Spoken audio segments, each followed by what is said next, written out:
आपका एक बार फिर से स्वागत है मेरे YouTube channel science academy by Yogesh sir पर। हम पढ़ रहे हैं विटामिन, फैट सोल्युबल विटामिन और water soluble vitamin. Fat soluble vitamin हम पढ़ चुके हैं, अब हम वाटर सोल्युबल विटामिन पढ़ेंगे। वाटर सोल्युबल विटामिन हमारे 2 टाइप्स के होते हैं, विटामिन बी और विटामिन सी। विटामिन बी को हम बी कॉम्प्लेक्स के नाम से भी जानते हैं क्योंकि इसमें बहुत सारे विटामिन होते हैं, जैसे B1, B2, B3 इस टाइप से। तो देखेंगे विटामिन B1 को। विटामिन B1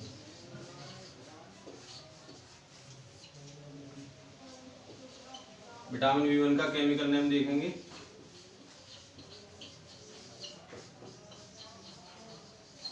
केमिकल नेम होता है इसका थायमीन। थायमीन। सोर्स देखेंगे इसके। सोर्स इसके होते हैं ड्राई फ्रूट। जितने भी आपके ड्राई फ्रूट होते हैं सारे सभी में विटामिन B1 पाया जाता है, जैसे चावल, सभी दालें,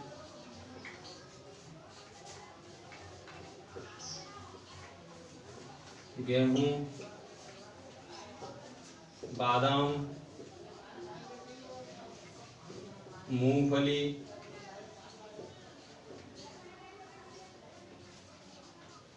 इन सभी में विटामिन B1 पाया जाता है। और जितने भी आपके फल होते हैं, सभी फलों में आपका विटामिन B1 पाया जाता है। अब विटामिन B1 का फंक्शंस क्या होता है, काम क्या होता है हमारी बॉडी में, देखेंगे इसके फंक्शंस।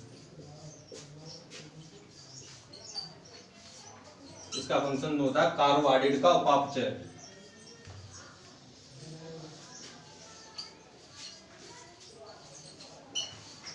कार्बोहाइड्रेट्स का उपापचय।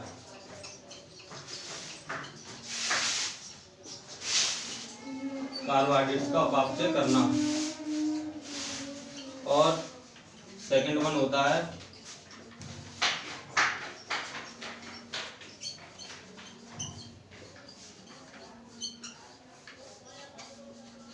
Nervous plus muscular system. Nervous plus muscular system को हेल्दी रखना।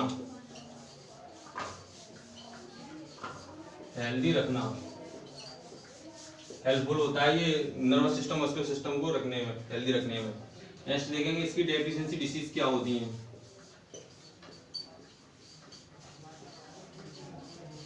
डेफिशिएंसी डिसीज, कमी से होने वाले रोग, विटामिन B1 की कमी से होने वाले रोग। तो मेनली इसका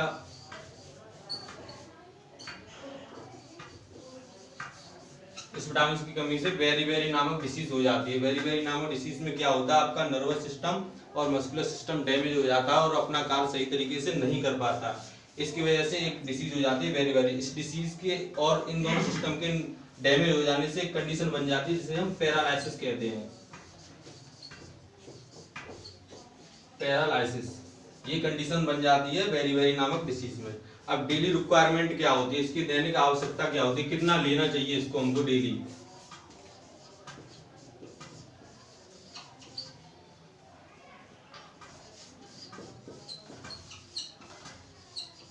डेली रिक्वायरमेंट होती है इसकी 1.1 से 1.9 mg पर डे। ये इसकी डेली रिक्वायरमेंट होती है। इस तरीके से इस विटामिन B1 को याद रखेंगे। इसका chemical name, source, functions, deficiency disease और डेली रिक्वायरमेंट, ये सारी चीजें हम विटामिन B1 में याद रखेंगे। नेक्स्ट देखेंगे हम vitamin B2। Vitamin B2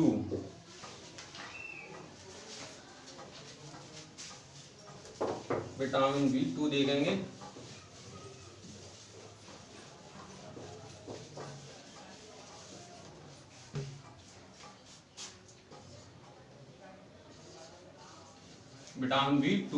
vitamin B2 का केमिकल नेम होता है राइबोफ्लेविन।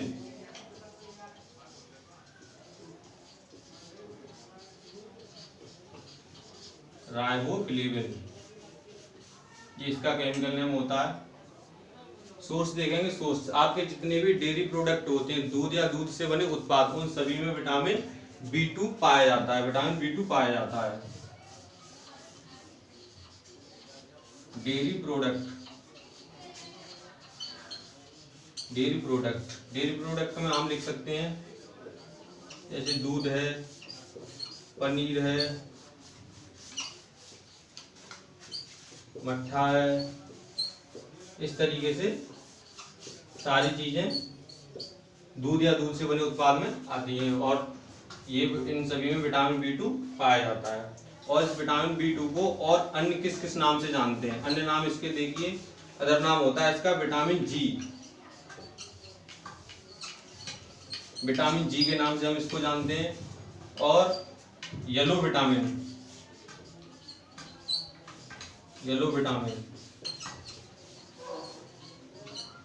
के नाम से हम इसको जानते हैं।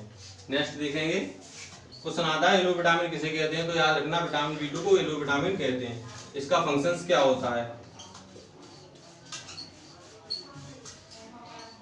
इसका फंक्शंस होता है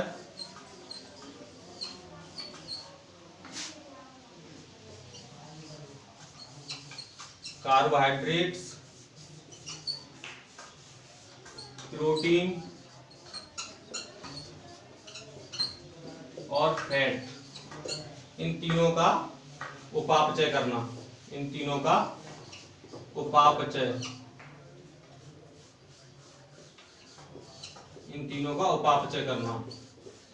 मेटाबॉलिज्म करना, इन तीनों का उपापचय करना, कार्बोहाइड्रेट, प्रोटीन और फैट का। अब देखेंगे इसकी डेफिशिएंसी डिसीज क्या होती है। यदि इस विटामिन की कमी हो जाए तो क्या कंडीशंस हो जाती है, देखेंगे इस विटामिन की कमी से होने वाले रोग।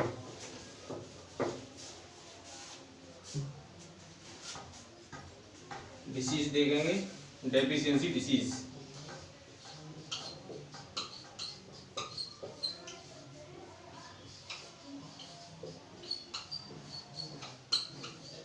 डेफिशिएंसी डिसीज होती है इसकी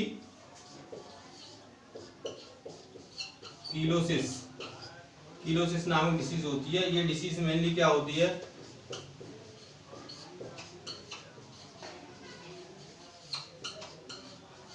इन्फ्लामेशन ऑफ द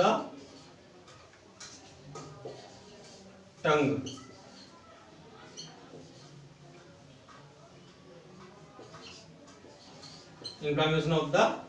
यानी कि आपकी जीभ में इन्फ्लामेशन हो जाता है। तो उस कंडीशन में क्या क्या कंडीशन हो सकती है? संक्रमण या जीभ में हो जाता है तो क्या क्या चीजें हो सकती हैं, देखेंगे। रेडनेस ऑफ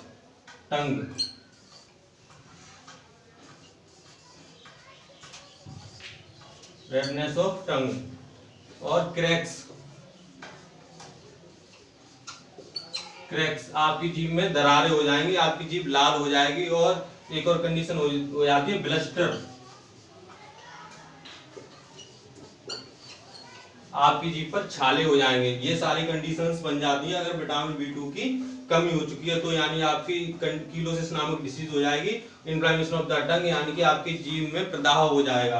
आपकी जीभ में प्रदाह होता है तो आपको रेडनेस ऑफ टंग और क्रैक्स हो जाएंगे, आपकी जीभ में दरारें हो जाएंगी और ब्लस्टर हो जाएंगे, आपकी जीभ में छाले हो जाएंगे। इस तरीके से मुंह में जितनी भी डिसीज होगी, छाले टाइप का या रेडनेस टाइप का, वो सब किलोसिस के अंदर होगा। ये आपके होठों पर भी हो जाता है अगर अतिसंक्रमण हो जाए इसका। तो नेक्स्ट देखेंगे इसके डेली रिक्वायरमेंट क्या होती है, कितना लेना चाहिए। डेली रिक्वायरमेंट देखेंगे, डेली रिक्वायरमेंट होती है 1.5 से 2 mg पर डे। इस तरीके से हम विटामिन B2 को याद रखेंगे। केमिकल नेम, सोर्स और इसका फंक्शन, डेफिशिएंसी डिसीज और डेली रिक्वायरमेंट। और डिसीज हो जाती है तो क्या क्या इन्फ्लामेशन हो जाता है, रेडनेस हो जाती है, क्रैक्स हो जाते हैं, ब्लिस्टर हो जाते हैं। इस तरीके से याद रखेंगे इस विटामिन B2 को। और ये वीडियो मैंने वाटर सोलुबल विटामिन B1 और B2 के लिए बनाया है। इससे पहले के जो भी वीडियो आप मेरा देखना चाहते हैं तो इस वीडियो के डिस्क्रिप्शन में मैं लिंक डाल दूंगा, आप देख सकते हैं। वीडियो देखें और वीडियो अच्छा लगे तो लाइक करें, कमेंट करें और सब्सक्राइब करें। धन्यवाद।